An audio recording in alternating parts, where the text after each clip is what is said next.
This is GBN Originals. I'm Emily Carver. And what a story coming out of the World Economic Forum's annual meeting in Davos. Yes, as the global elite gather in the Swiss Alps, a new white paper has emerged and it's raising eyebrows and also concerns about the future of global governance and private sector influence. Yes, the World Economic Forum, or the WEF, has released a document titled Resilience Pulse Check: Harnessing Collaboration to Navigate a Volatile World.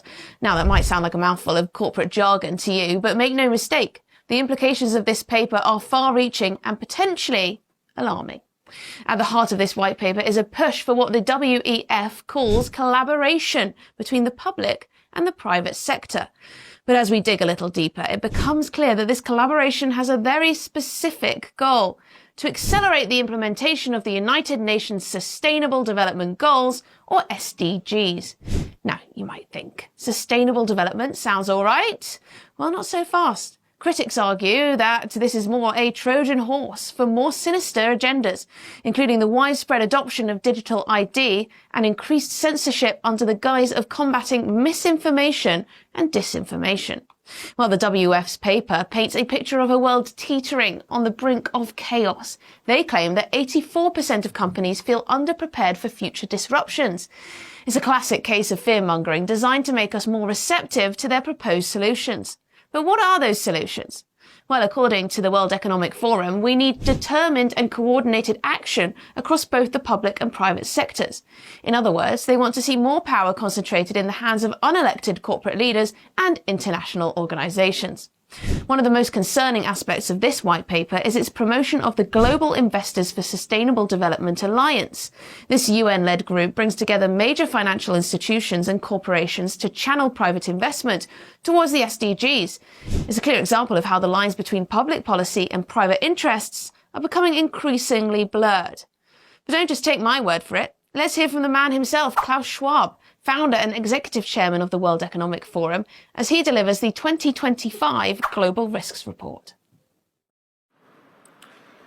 We are coming together at a moment when the world faces critical challenges.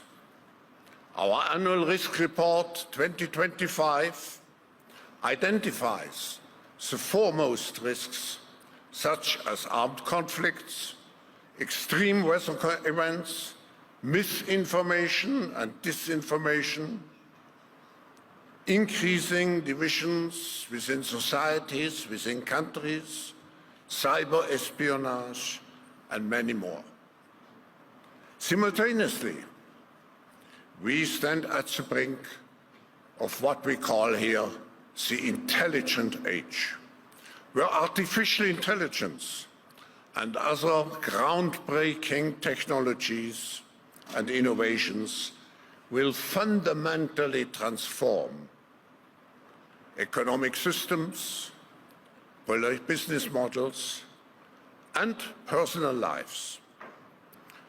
The transition from the industrial to the intelligent age is occurring at an exponential pace, carrying unprecedented risks for humanity as we strive to prepare and to adapt to its complexities. Yet, it also offers significant opportunities for meeting current and future challenges and spark a new renaissance, one defined by advancements in technology, health, culture, and societal welfare. Well, there you have it. The language of crisis, the language of urgency used to justify an unprecedented level of global coordination between government and corporation. But we must ask ourselves, who really benefits from this type of collaboration? Well, the World Economic Forum's vision of the future is one where private companies play an increasingly central role in shaping public policy and in funding global initiatives. This might sound efficient on paper, but it raises serious questions about democratic accountability and also the influence of corporate interests on our lives.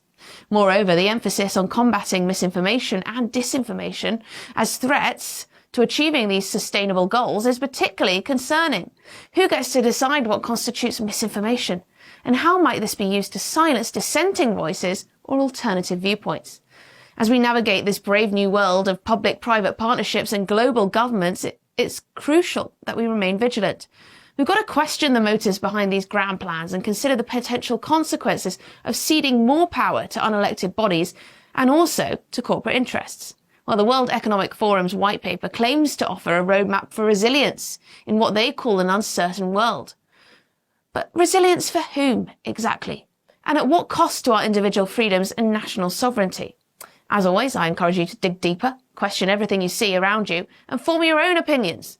The future of our world is at stake, and it's up to all of us to ensure that it's shaped by the will of people, not the agendas of a select few. This is Emily Carver for GB News Originals, reminding you to stay informed, stay engaged, and never stop asking questions. Also, make sure you hit subscribe. First, I propose putting an end to anonymity on social media. In our countries, no one can walk the streets with a mask on their face or drive a car without a license plate. No one can send packages without showing an ID or buy a hunting weapon without giving their name. And yet, we are allowing people to roam freely on social networks without linking their profiles to a real identity. This paving the way for misinformation, hate speech, and cyber harassment, because it is facilitating the use of bots and it is allowing people to act without being held accountable for their actions. Such an anomaly cannot continue. In a democracy, citizens have the right to privacy, not to anonymity or impunity, because with those two, social coexistence would be impossible. That is why I believe we must push forward the principle of pseudonymity as the functioning element of social media and force all these platforms to link every user account to an European digital identity wallet. This way, citizens could use nicknames if they want, but in the case of a crime, public authorities would be able to connect those nicknames to real people and hold them responsible. Because accountability is not an obstacle to freedom of speech, it is an essential complement to it. On social media user, or it's much better to say, one social media user, one real ID. This is the only way to really ensure that minors do not access inappropriate content, that people who commit crimes are banned or prosecuted from social networks, and that the millions of fake profiles that exist and influence the public conversation are removed.